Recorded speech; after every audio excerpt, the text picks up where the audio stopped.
आपका हमारी आध्यात्मिक यात्रा में हार्दिक स्वागत है। आप सुन रहे हैं शिव महापुराण, जो सनातन धर्म के ही अनमोल ग्रंथों में से एक है। इस श्रृंखला में हम आपके लिए ही इस दिव्य ग्रंथ के प्रत्येक अध्याय का शाश्वत पाठ प्रस्तुत करेंगे। आइए इस ज्ञान और धर्म की ही यात्रा को आरंभ करें।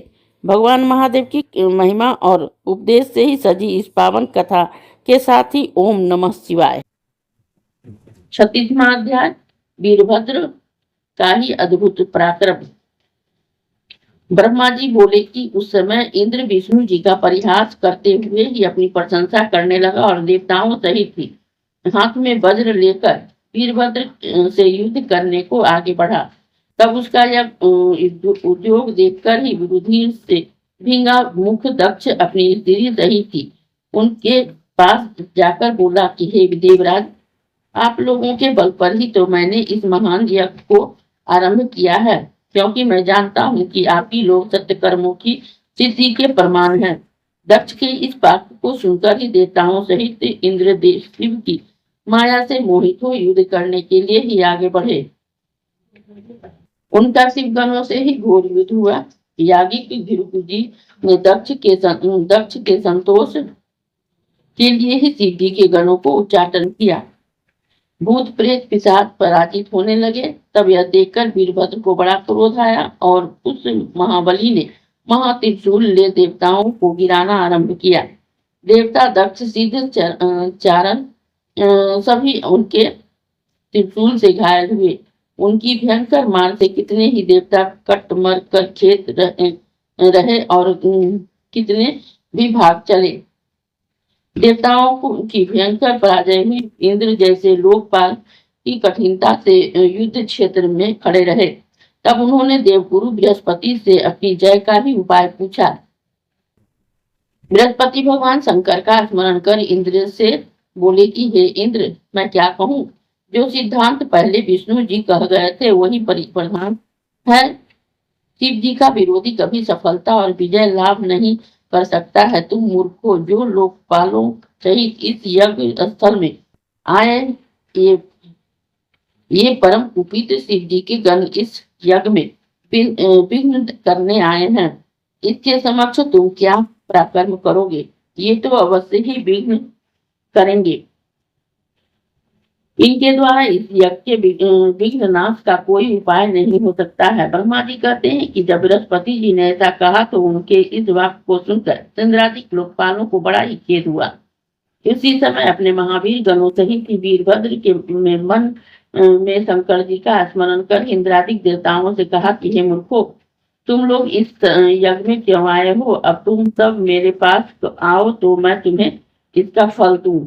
हे इंद्र, हे अग्नि, हे सूर्य, चंद्रमा, कुबेर, वरुण और नैऋत्य, यम, शेष और सभी चतुर्थ देवताओं, आज मैं तुम्हें इसका ऐसा फल दूंगा जिससे तुम सर्वदा के लिए ही तृप्त हो जाओगे। ऐसा करके गणों का सेनापति वीरभद्र अपने तीक्ष्ण बाणों से उन देवताओं को छेदने लगा, जिसकी भयानक मार से सब देवता भाग गए। फिर अपने गणों सहित वीरभद्र यज्ञ मंडप में पहुंचा और युद्ध से भागे देवता उसका समाचार देने के लिए ही पहले ही विष्णु जी के पास पहुंचे और कहा कि हे रामानाथ, जैसे भी हो इस यज्ञ की रक्षा कीजिए।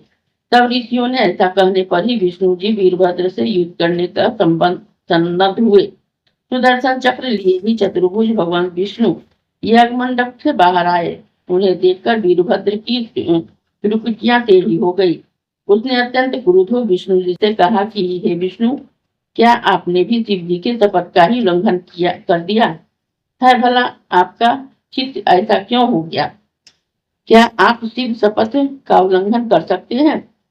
परंतु मैं तुमसे पूछता हूँ कि तुम दक्ष के यज्ञ को कैसे बचा लोगे? क्या तुमने सती के कर्म को नहीं देखा है?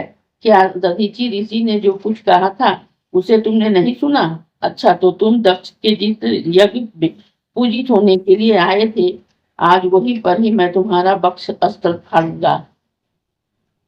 अब तुम्हारी जो रक्षा करे उसे बुलाओ। मैं तुम्हें तुम्हें पृथ्वी पर गिराकर भस्म कर दूंगा। रे दुराचारी शंकर विमुखी अधम विष्णु, क्या तू पवित्र शिव जी के महात्मा को नहीं जानता? अच्छा तो ठहर, मैं तुझे ही अभी यमलोक भेजता हूँ। ब्रह्मा जी कहते हैं कि वीरभद्र के ऐसे वचनों को सुनकर बुद्धिमान भगवान विष्णु मुस्कुराते हुए बोले, हे वीरभद्र, मैं शंकर जी का सेवक हूँ, विमुखी नहीं। मूर्ख दक्ष ने ही यज्ञ के लिए मुझसे प्रार्थना की थी। भगवान शंकर के समान मैं भी भक्त के वश में हूँ। दक्ष मेरा भक्त है, इसलिए मैं इसके यज्ञ में आया। मैं जानता था कि तुम रुद्र कोप से उत्पन्न होने वाले एक वीर हो, परंतु मैं तुम्हें हटा दूंगा और तुम भी मुझे हटाओ।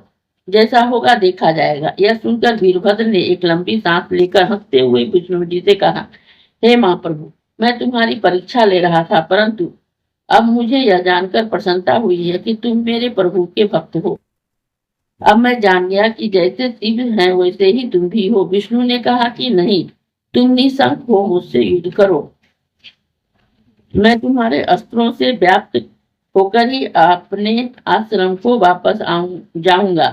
वीरभद्र विष्णु से युद्ध करने को तैयार हो। इस अध्याय के श्रवण हेतु आपका हृदय से धन्यवाद।